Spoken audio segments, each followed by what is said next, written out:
datang. Dan insyaAllah saya pada tuan-tuan yang lebih semangat dari ini ucapkan Bismillahirrahmanirrahim. Assalamualaikum warahmatullahi wabarakatuh. Alhamdulillah, wassalatu wassalamu ala rasulillah wa ala alihi wa sahbihi wa man wala. Subhanaka la ilma lana illa ma 'allamtana innaka antal alimul hakim. Wa la hawla wa la quwwata illa billahil 'aliyyil 'azim. Allahumma la sahla illa ma ja'altahu sahla wa anta taj'alul hazna idza syi'ta sahla. Allahumma faqihna fid din wa 'allimna ta'wil. Allahumma zidna ilma amma ba'd. Alhamdulillah. Syukur kepada Allah Subhanahu wa taala, kita telah melangkah kepada malam yang ke-8 daripada bulan Rabiul Awal. Jadi untuk menambahkan lagi kecintaan dan kita kepada Sayyidul Wujud, iaitu baginda Rasulullah sallallahu alaihi wasallam, saya nak membacakan sedikit tentang mukjizat Rasulullah sallallahu alaihi wasallam. Sempena dengan bulan kelahiran Rasulullah ni, kita nak melihat mukjizat. Hari ini banyak orang bercerita tentang peribadi Rasulullah sallallahu alaihi wasallam, kelakuan dia, akhlaknya dan sebagainya. Jadi dalam bulan Rabiul Awal ini kita nak mengajak menyurut ataupun meneliti di antara mukjizat-mukjizat yang mungkin kita tak pernah dengar, tapi dianya merupakan salah satu daripada mukjizat, perkara luar biasa. Maksudnya sesuatu perkara yang mencari adat, maknanya suatu perkara yang luar biasa yang manusia tak boleh nak buat. Jadi hari ini kita nak lihat bagaimana sebatang pokok ataupun pohon membuat kesaksian kepada Rasulullah sallallahu alaihi wasallam sebagai seorang rasul.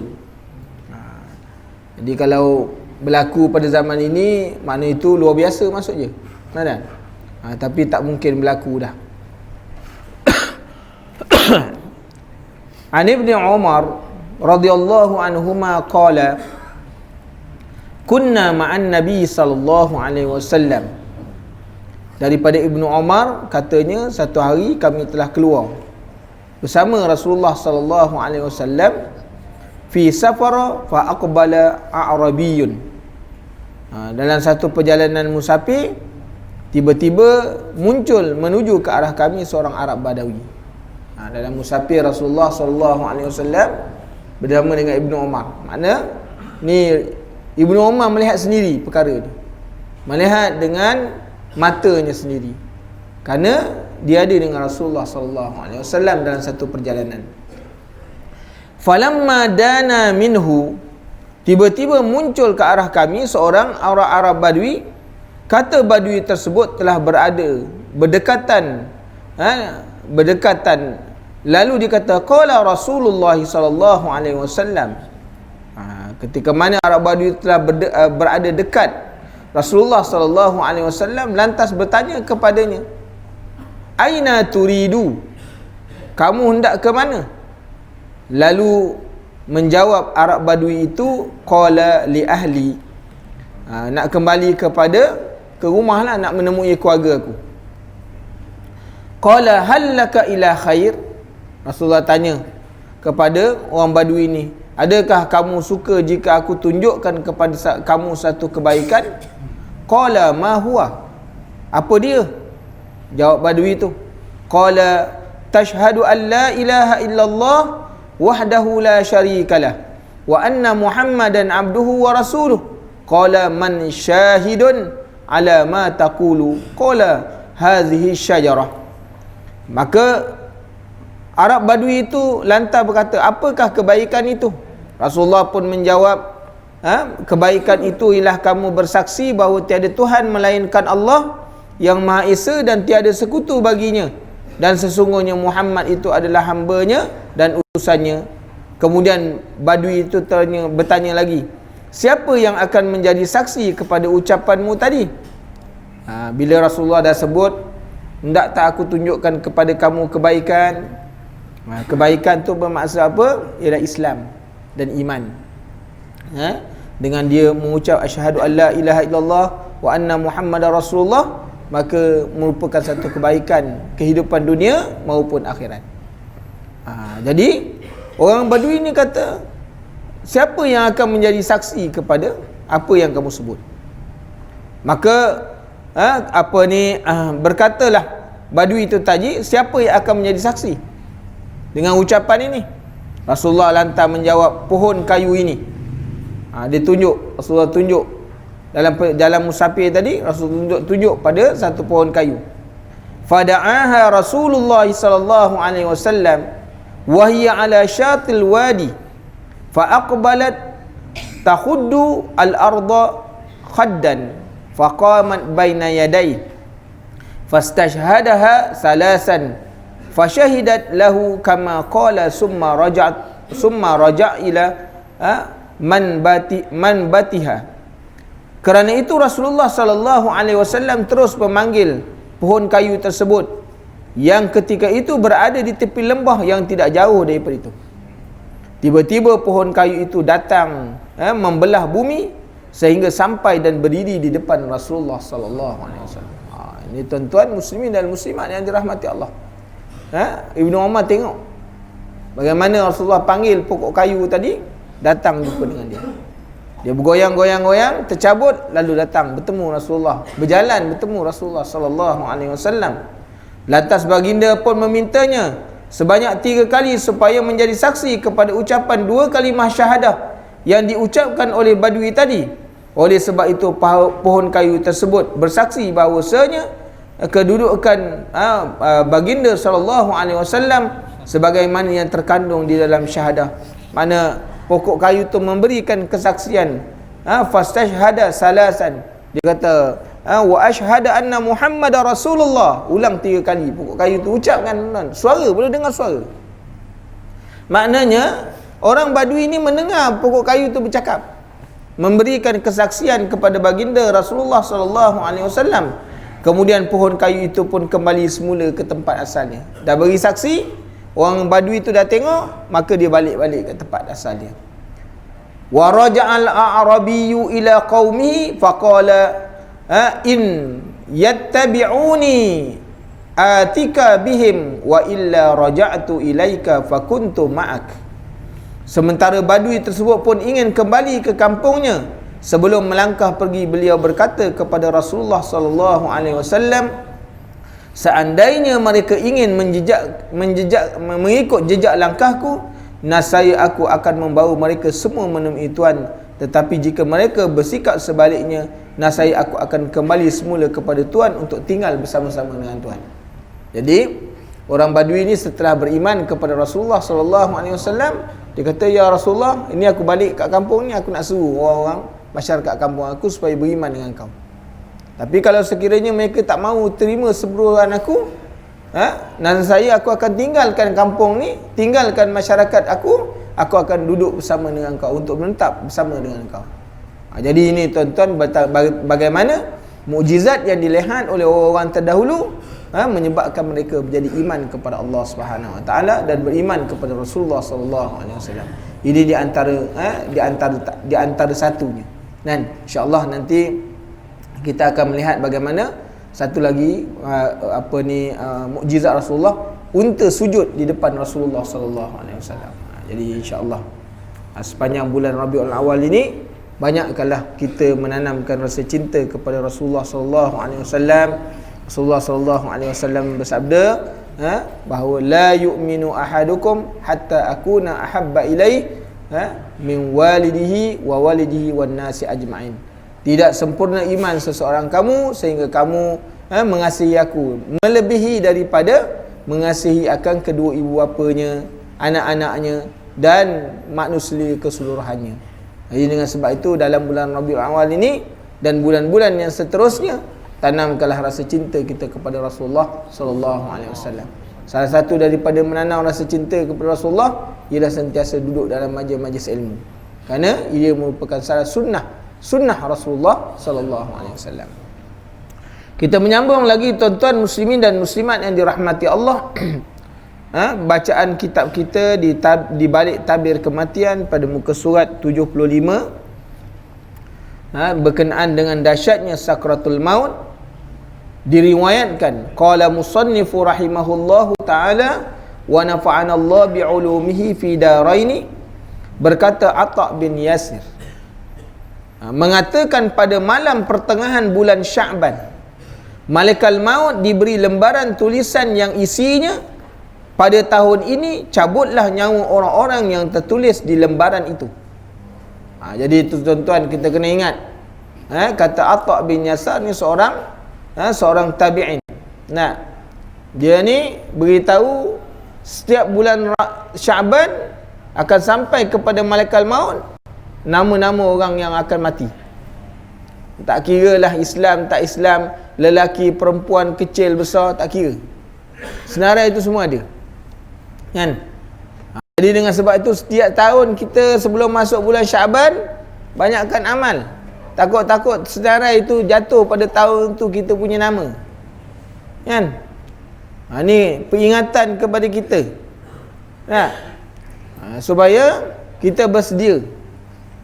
Makna untuk 1 tahun punya nama tu dah tersenarai dah. Bila kata Atha biasa, maka lembaran catatan nama orang yang akan mati pada tahun itu di antara Sya'ban ke Sya'ban, ialah dalam bulan Sya'ban. Itu 1 tahun punya nama. Mungkin dia mati bulan Syawal, mungkin Zulkaidah, Zulhijjah dan sebagainya. Tapi 1 tahun punya nama lah. Nak senarai nama M ada semua nama M. Nama pula alif semua nama ada. Ain, mula dengan Ain, semua ada. Rupa-rupa nama kita tersenarai. Allahu Akbar. Dan senarai itu pula tidak tahu bagaimana keadaannya, tuan-tuan. Matinya nanti disebut itu.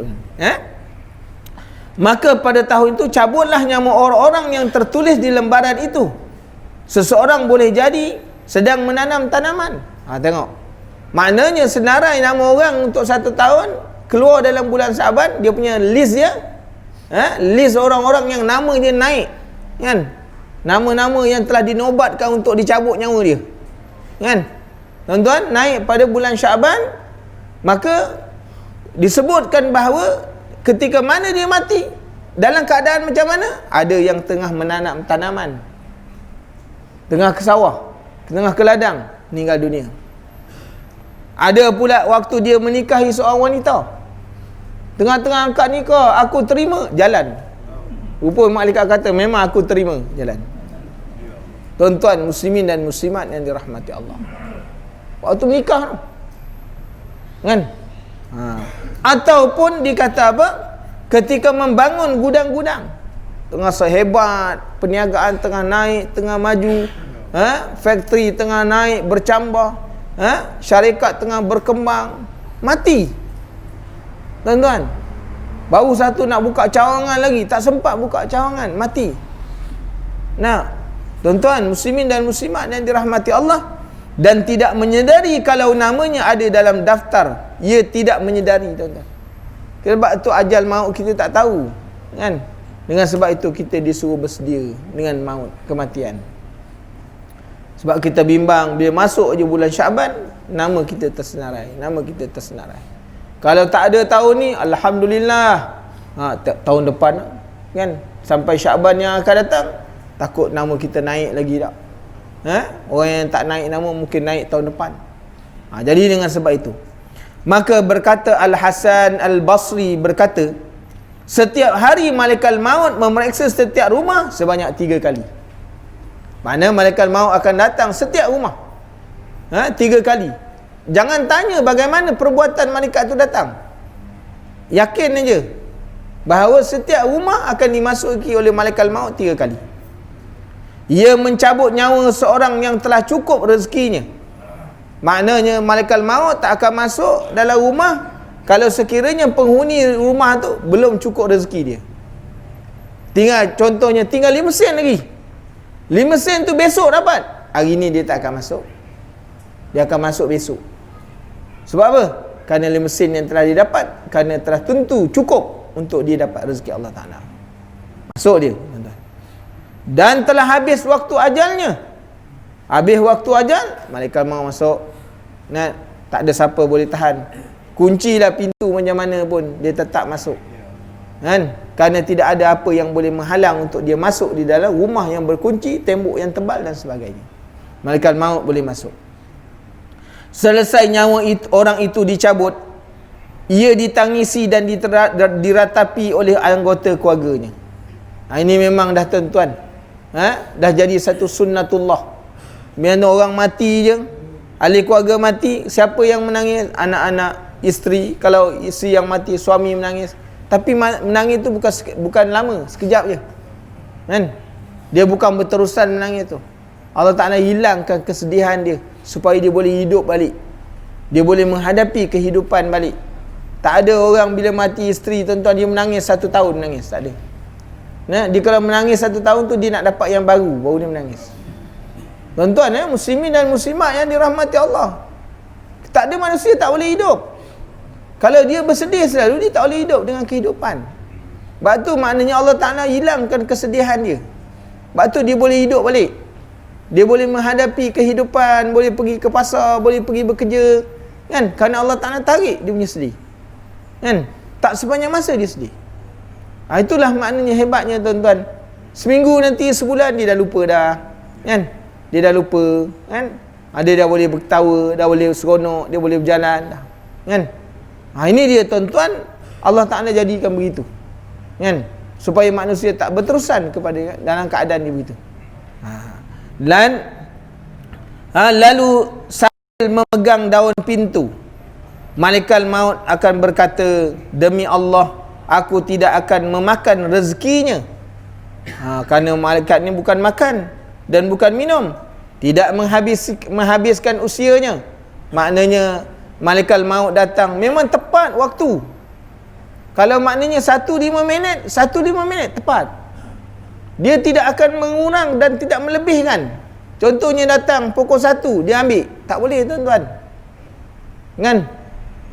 Iza jaa ajaluhum la yastakhiruna sa'atan wa la yastaqdimun.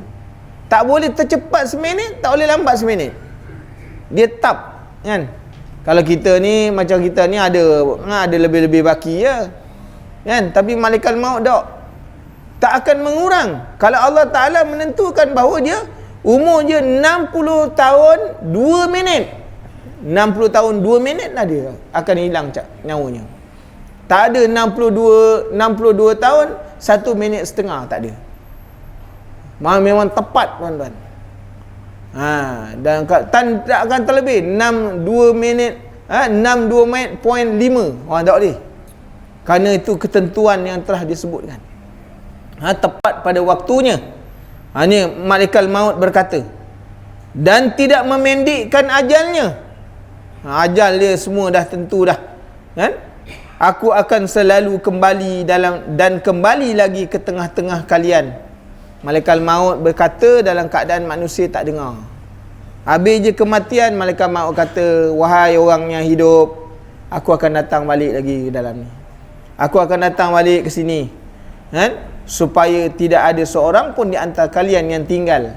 Maknanya, malaikat maut kata dalam keadaan manusia tidak mendengar, aku akan kembali balik dekat sini. Sehingga semua orang yang dalam rumah ni aku akan ambil nyawa dia. Tapi bila? Tentu masanya aku akan datang. Tentu masa aku datang. Tapi semua yang hidup dalam rumah ni akan menemui mati. Jadi tuan-tuan, itu maksud yang disebutkan oleh kata-kata ni. Supaya kita faham bahawa tak ada orang yang boleh menungkat langit. Tak ada orang yang boleh hidup lama kalau tanpa izin Allah Subhanahu Wa Taala. Mati pasti akan datang. Jadi ini kita kena ingat. Al-Hasan melanjutkan, kata Hasan Al-Basri, demi Allah, seandainya mereka boleh melihat tempat malaikat maut berdiri dan mendengar ucapannya, andai katalah Allah Ta'ala membuka hijab, manusia boleh tengok tempat malaikat maut itu berdiri waktu mengambil nyawa orang, dan mendengar ucapan malaikat maut seperti mana yang disebutkan oleh Al-Hasan Al-Basri tadi, nasaya apa? Nasaya mereka akan melupakan jenazah tersebut dan menangisi dirinya sendiri. Kalau dia dengar malaikat tu bercakap, dia boleh dengar suaranya, nasaya dia tidak akan menghiraukan orang yang mati tu. Sampai busuk pun dia tak akan hiraukan. dan mereka akan menangisi diri mereka sendiri. Allah, kalau macam ni mereka dah tak irau dunia dah.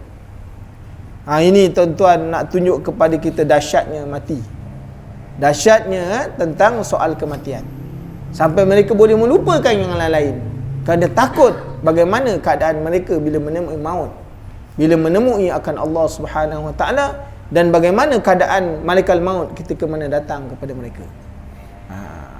Maka disebutkan oleh Yazid Ar-Raqashi berkata apa? Ketika seorang penguasa zalim dari Bani Israel sedang duduk bersendirian di balai istananya, ini adat orang kaya, tanpa ditemani oleh seorang isteri, seorang isterinya, tiba-tiba masuk seorang lelaki melalui salah satu pintu istana. Ia terkejut dan marah, maka bertanya, siapa yang telah memberi kamu izin masuk ke dalam istana aku? Orang itu menjawab, aku disuruh masuk oleh yang punya istana ini. Aku tidak mungkin boleh dihalangi oleh seorang pengawal. Aku tidak pernah meminta izin kepada raja. Aku tidak pernah merasa takut kepada kekuatan para penguasa yang paling sakti, dan aku tidak pernah diusir oleh penguasa tiran yang keras. Penguasa bagi makna kerajaan yang keras kepala ataupun syaitan pembangkang. Ni malaikat maut bagi tahu dekat dia, ni semua tak ada halangan. Kalau ada pengawal kau yang paling kuat pun aku tak takut, kata malaikat maut. Mendengarkan itu, raja yang zalim tersebut menutup mukanya dan dengan sekujur tubuh gementar lalu jatuh. Baru dengar cakap macam tu je kan, kerana yang cakap ni nampak pelik benar ni. Ni tak ada orang boleh halang, tak ada orang yang dia takut, tak ada siapa yang boleh usir. Kalau raja yang paling jahat pun dia tak takut, dia dengar macam tu dia pun jadi takut pula kan. Raja yang kerah ni jatuh, dengar baru cakap macam tu, dengar dah jatuh dah. Tidak lama kemudian bangkit semula dengan wajah yang ketakutan seraya berkata, jadi engkau ni malaikat maut?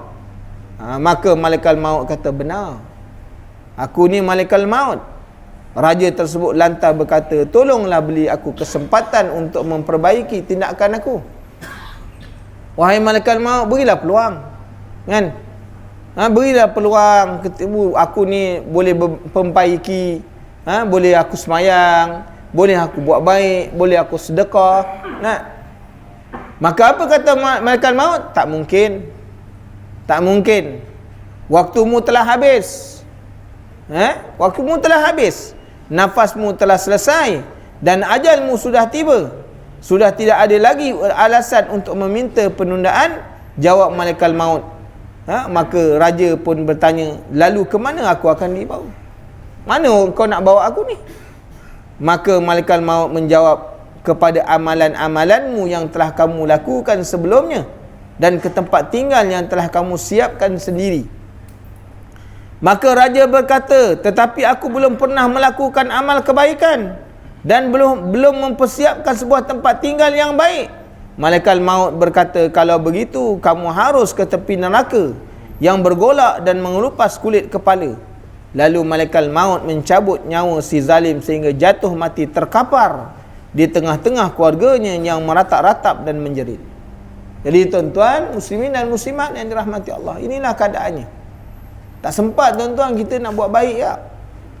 Malaikat maut tanya, tak sempat. Berilah masa sikit, boleh sembahyang 2 rakaat, tak ada. Atau ya Allah, wahai malaikat maut, berilah peluang ambil wuduk je. Kerana ambil wuduk ni boleh menggugurkan dosa, kan? Tuan-tuan orang yang sering maknanya berwuduk, maka Allah Ta'ala bagi cahaya pada anggota-anggota dia.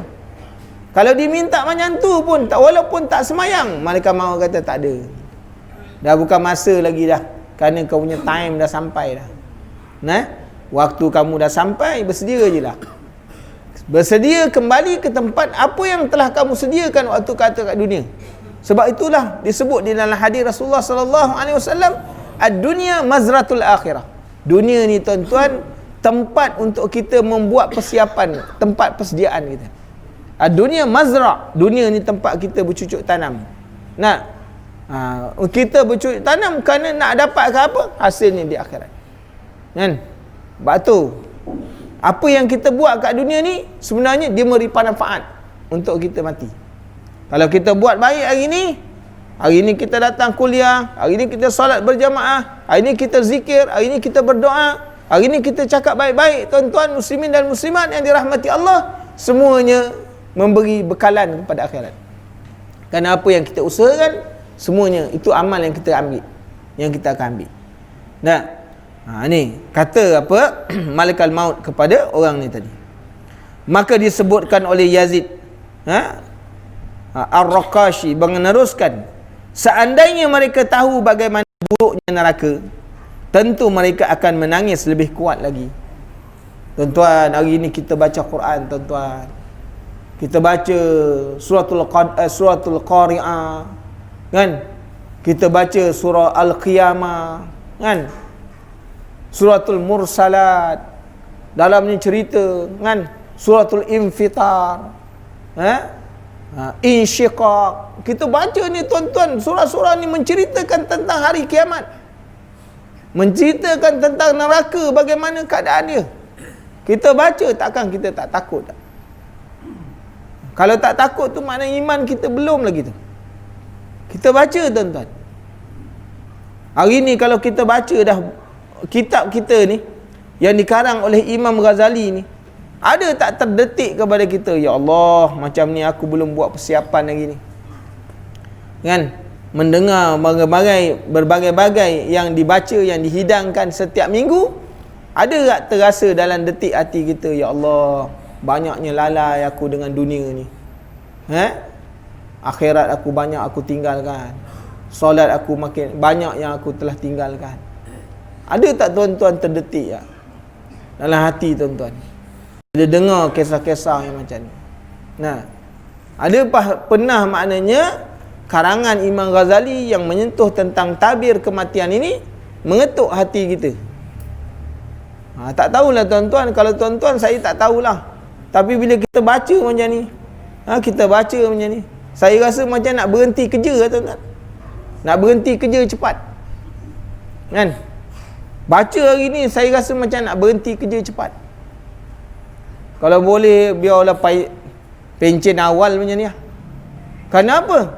Nak tumpu pada ibadat kita pada Allah. Sebab apa? Memandangkan kita punya hidup lara banyak. Kita punya hidup lalai banyak, tuan-tuan, kan? Duduk dah congak-congak ni, macam ni kena berhenti lah, kan? Kena berhenti awal. Tumpu pada mengajar, di masjid-masjid, mengajar Quran. Daripada kita duduk hari ni bekerja, sekarang kita cerita ni, contoh politik, orang yang tak boleh kita bolehkan, orang yang boleh kita kata tak boleh. Oi, dosa banyak tuan-tuan. Nak tanggung dosa tuan-tuan, dosa, kan? Kita nak tanggung benda yang tak boleh, kita kata boleh. Benda yang tak benar, kita kata benar. Kalau kita tak kata benar, kita salah. Sebab kita duduk dalam, kita memerintah, kita duduk dalam dalam makna sebuah pemerintahan. Nak kata tak boleh, kau kata tak boleh, jalan. Tak boleh, kau tak boleh duduk sini lagi. Tuan-tuan muslimin dan muslimat yang dirahmati Allah, kita sering ditakutkan dengan kehidupan kita. Hari ni kita ditakutkan. Kita nak cakap baik, kita nak cakap benar, kita ditakutkan. Engkau kalau cakap macam ni, engkau berhenti kerja, anak-anak engkau siapa nak bagi makan? Allah, tuan-tuan. Kita ditakutkan dengan begitu. Dan iman kita pula belum mantap. Iman kita lemah, tuan-tuan muslimin dan muslimat yang dirahmati Allah. Besok aku berhenti kerja, apa anak aku nak makan? Sedangkan Allah Ta'ala telah menjanjikan rezeki kepada semua ni. Jadi tuan-tuan, kita pula dah biasa hidup macam ni, nak kerja kat stesen minyak. Orang tengok, ustaz kerja stesen minyak je. Tuan-tuan, kita akan rasa malu. Sedangkan malu di sisi manusia tak ada apa nilai. Malu di depan Allah Ta'ala lebih besar daripada itu. Tuan-tuan muslimin dan muslimat yang dirahmati Allah, kadang-kadang kita ni dia apa? Syaitan sentiasa membisikkan kepada kita. Tak apalah, waktu bekerja ni kau cakap lah macam tu, Besok buat pencen tobat tengok tuan-tuan sampai terfikir macam tu, bila aku ni jadi macam ni. Jadi tuan-tuan, kita pegang macam-macam jawatan, kan? Pegang macam-macam jawatan. Terkadang-kadang kita pula memegang yang bersangkutan dengan hukum hakam. Dengan sebab hukum hakam yang kita kata betul tu, yang kita kata boleh tu, orang guna pakai. Orang guna pakai hukum kita. Sedangkan benda tu tak boleh di sisi Allah Ta'ala. Siapa nak tanggung? Tuan-tuan muslimin, walaupun hati kecil kita kata Allah menyesalnya, tak bolehnya, tapi macam mana tuan-tuan? Kita termasuk dalam ahli lembaga dia, kan? Jadi mak kita nak tengok.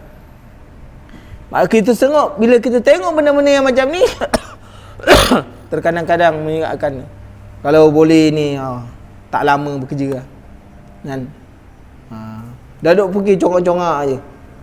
Takutkan kita cakap dengan orang rumah tak setuju pula. Orang rumah pun dia, abang kalau berhenti kerja, siapa nak bagi makan anak-anak ni? Allah. Itu satu cabaran besar juga kita, kan? Abang nak berhenti kerja ni, duit dalam bank dah ada 1 juta. Alamak 1 juta rupiah ada lah tuan-tuan, kan? 1 juta rupiah ada lah, kan? Ni anak-anak ni nak masuk anak universiti ni, duduk sini, semua nak duit, kan? Macam mana tuan-tuan? Kita kena ingat benda-benda yang macam ni dia menjadi satu gangguan, dan maknanya satu perkara yang mengganggu kita. Bila kita nak buat baik macam ni, ini gangguan-gangguannya yang kadang-kadang kita terpaksa menghadapi. Dah tak ada, kita teruslah juga. Sedangkan mati ni dia tak menunggu. Kata malaikat maut, tak apa, engkau kerja dulu, nanti lepas pencen aku ambil nyawa kau. Tak ada. Malaikat maut tak kata macam tu. Seorang raja ketika mana dia memerintah dengan kekuasaan yang besar, malaikat maut datang waktu dia tengah memerintah, yang dia tak sempat nak urus, hatta nak membedak-bedak dia punya harta pun, nak transfer kuasa pun tak sempat. Mati ketika mana tak sempat nak bagi bedak-bedak dia punya kuasa. Malaikat maut kata tak ada tangguh. Kau punya rezeki dah cukup, ajal umur kau dah cukup, sekarang jalan. Jadi tuan-tuan muslimin dan muslimat yang dirahmati Allah, kan? Ni kita kena lihat benar-benar dengan kita punya pandangan basirah kita. Jangan pandang dengan hati, pandang dengan basirah. Pindahkan kita punya pandangan mata hati itu kepada pandangan yang kedua. Tuan-tuan, kita pindah dengan pandangan yang kedua, nama pandangan itulah dengan mata hati basirah nama dia. Supaya kita boleh lihat, ni aku buat ni baik ke tak baik ke. Jangan pandang dengan hati kita. Hati kita ni kadang-kadang dia menipu. Kenapa dia nama qalb? Sebab apa? Dia boleh berbulat balik, kan? Tuan-tuan muslimat dan rahmati Allah. Sebab tu kita kena ambil pesanan-pesanan daripada ulama-ulama ni, supaya apa? Andai katalah manusia melihat, tahu bagaimana buruknya neraka, orang yang duduk dalam neraka akan minum daripada air nanah, air darah, sehingga baunya pun mereka tak boleh tahan. Mereka akan diberi dengan makanan buah zakum yang berduri, yang dia punya bau je kalau jatuh ke dunia, nasai dunia ni akan hancur semuanya. Tuan-tuan muslimin dan muslimat yang dirahmati Allah, buah zakum yang dimakan yang berduri masuk dalam perut manusia yang berada di dalam neraka, menghancurkan semua dia punya urat-urat dia punya usus-usus dia, semua hancur. Kenapa? Buah yang berbisa dan dijadikan daripada api neraka. Tuan-tuan muslimin dan muslimat yang dirahmati Allah, maka berkata Al-Amash meriwayatkan daripada Khaisamah, berkata, pada satu hari malaikat maut mendatangi Sulaiman bin Daud, iaitu Nabi Sulaiman. Ia lalu melihat salah seorang teman duduk Sulaiman. Sebab Nabi Sulaiman ni selalu buat majlis makan, menjamu orang. Satu hari bila Nabi Sulaiman buat majlis makan, dijemput seorang sahabat dia, seorang kawan dia. Ketika mana sang malaikat sudah pergi, jadi Nabi Sulaiman ni dia pun dia tengok ada seorang kawan ketika mana sang malaikat pergi, orang itu bertanya kepada Sulaiman, siapa orang tu tadi? Yang orang ni, yang duk tengok aku ni siapa? Yang melihat aku ni siapa? Dia kalau duduk dalam majlis, dia tengok aku je. Dia tak pandang orang lain. Orang lain ada juga. Kan? Dia tanya Nabi Sulaiman, wahai Sulaiman, ni siapa tadi yang pandang aku ni? Maka Sulaiman kata, itulah malaikat maut. Allah, tuan-tuan. Malaikat maut dia kenal. Kan? Nabi dia kenal. Seperti mana kita cerita dulu Nabi Allah Yaqub, dia punya kawan dia malaikat maut. Kita kawan kita mafia. Tuan-tuan. Kan? Nabi-nabi, rasul-rasul, malaikat maut dia punya kawan dia. Malaikat-malaikat itu kawan dia. Sahabat-sahabat dia. Maka Nabi Sulaiman mengenalkan tadi yang pandang kau itulah malaikat maut. Apa dia? Sebab apa dia pandang aku? Kan? Apa nak dia? Kenapa aku pula jadi sasaran? Maka makna Sulaiman, lalu dia pada Sulaiman bertanya, lalu apa maumu? Kau tanya ni, dia tengok-tengok tu, maka aku dah terang-terang yang macam ni, apa mahu kau? Kau nak apa? Wahai Sulaiman, kalau begitu aku nak menyelamatkan diri aku. Ni malaikat maut tu, kena lari tu. Tak boleh bagi peluang ni, kan? Aku nak lari, tolong kau kirimkan aku ni ke tempat yang paling jauh daripada bumi Palestin. Sebab Nabi Sulaiman ni dia Palestin, kan? Kau pergi hantar aku, arahkan angin, sebab Nabi Sulaiman menguasai angin. Wahai Sulaiman, kau arahkan angin yang menjadi kau punya tentera kau, hantar aku pada satu tempat yang paling jauh dalam bumi ni, iaitu di benua India kecil. Jauh. Palestin dengan India tu jauh. Kan? Satu tempat yang paling jauh. Maka angin pun menurut perintah Nabi Sulaiman alaihi salam.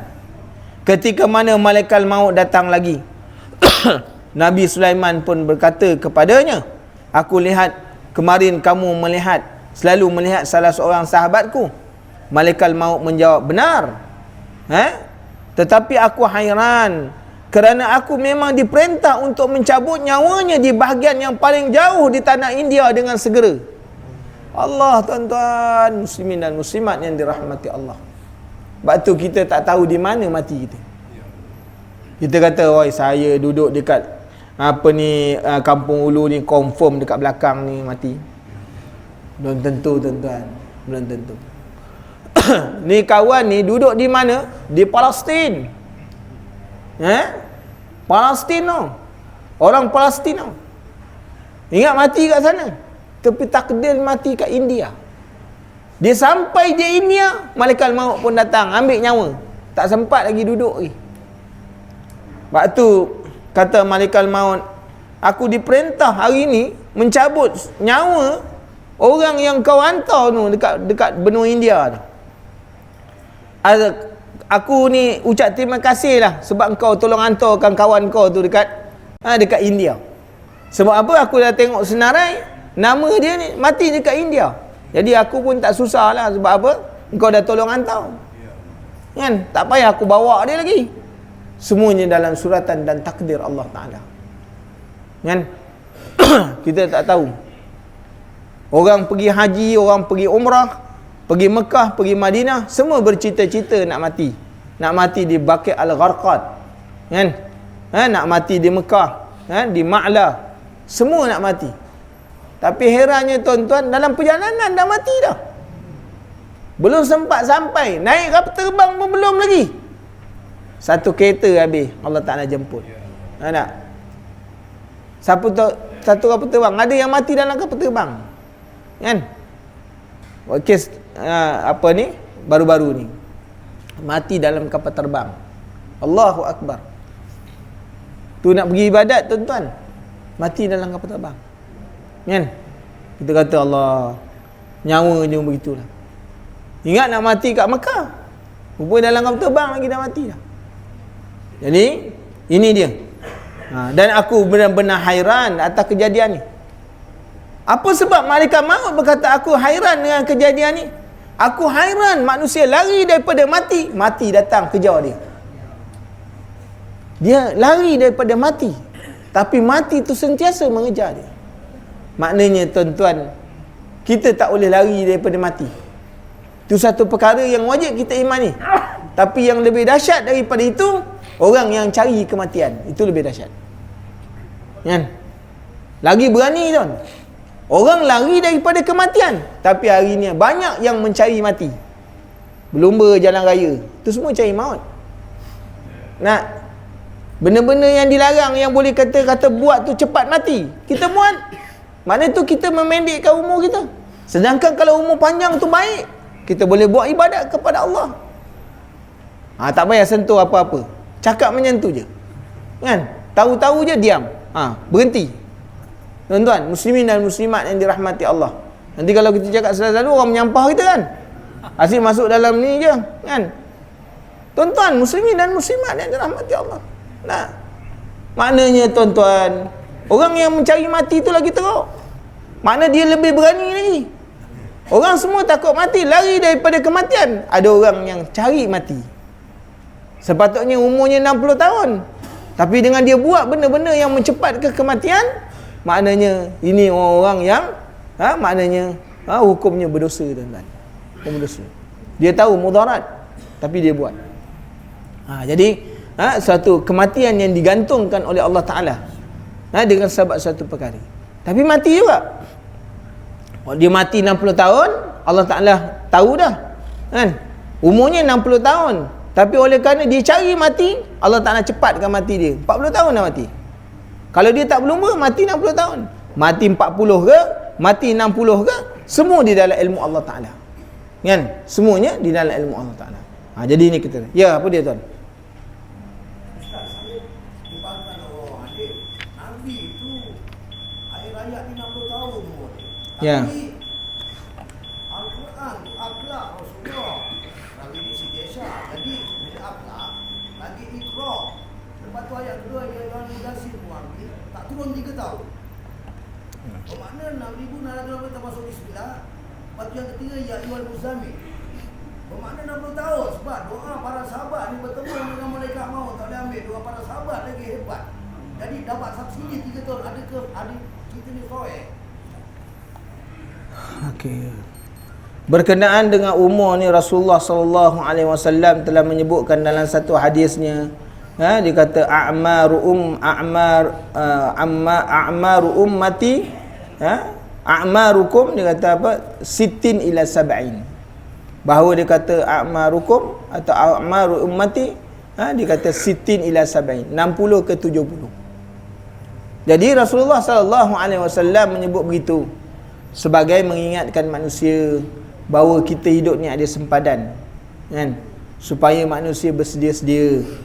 Tetapi kita kena ingat, walaupun Rasulullah menyebutkan 60 ke 70, kita kena ambil cerita bagaimana Nabi Allah Yaqub alaihissalam, ketika mana malaikat maut datang kepada dia nak ambil nyawa. Wahai malaikat maut, kau datang nak ambil nyawa, kenapa tak bagi tahu? Kan? Kenapa tak bagi tahu nak ambil nyawa supaya aku boleh bersedia?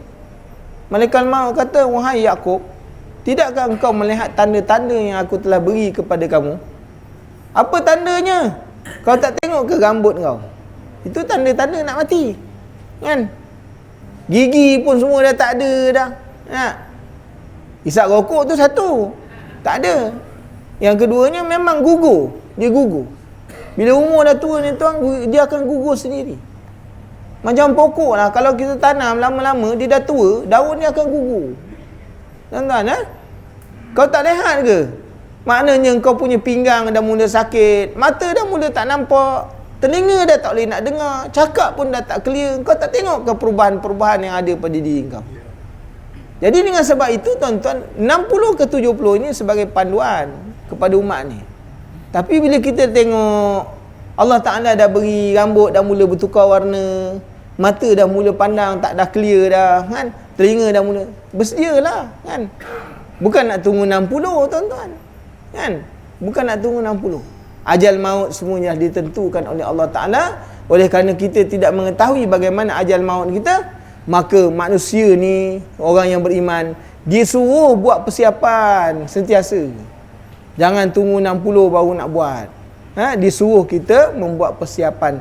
Kerana orang yang bersedia dalam segala keadaan, sudah tentu dia akan menghadapi kesenangan dalam perjalanan dia. Jadi tuan-tuan, wallahu alam. Jadi insya-Allah nanti kita akan sambung lagi bicara kita ni pada yang keempat. Kita akan melihat bagaimana wafatnya Rasulullah sallallahu alaihi wasallam. Peristiwa yang cukup menyayat hati kita, tuan-tuan. Tuan-tuan kalau baca cerita bagaimana hari kewafatan Rasulullah sallallahu alaihi wasallam, kalau tuan-tuan tidak mengalirkan air mata, saya tak boleh nak cakap apa-apa. Kan? Bagaimana Rasulullah diceritakan seorang rasul juga menghadapi maknanya mengerang tentang kesakitan ketika mana malaikat maut nak cabut nyawanya. Seorang nabi, seorang rasul merasa sakit.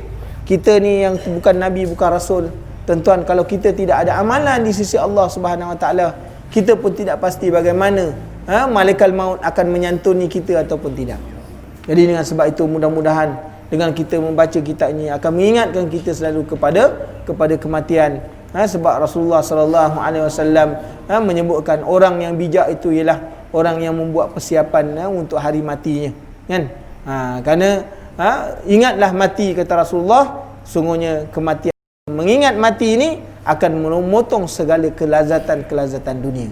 InsyaAllah nanti kita akan sambung lagi bicara kita pada bab yang keempat, insyaAllah, sekiranya diizinkan oleh Allah Subhanahu Wa Taala. Bismillahirrahmanirrahim. Alhamdulillahi Rabbil Alamin. Assalatu wassalamu ala ashrafil anbiya'i wal mursalin wa ala alihi wa sahbihi ajma'in. Allahumma qsim lana min khasyatik ma tahulu bi bainana wa baina ma'siyatik, wa min ta'atik ma tuballighuna bihi jannatak, wa min al-yaqin ma tuhawwinu bi alaina masa'ibad dunya.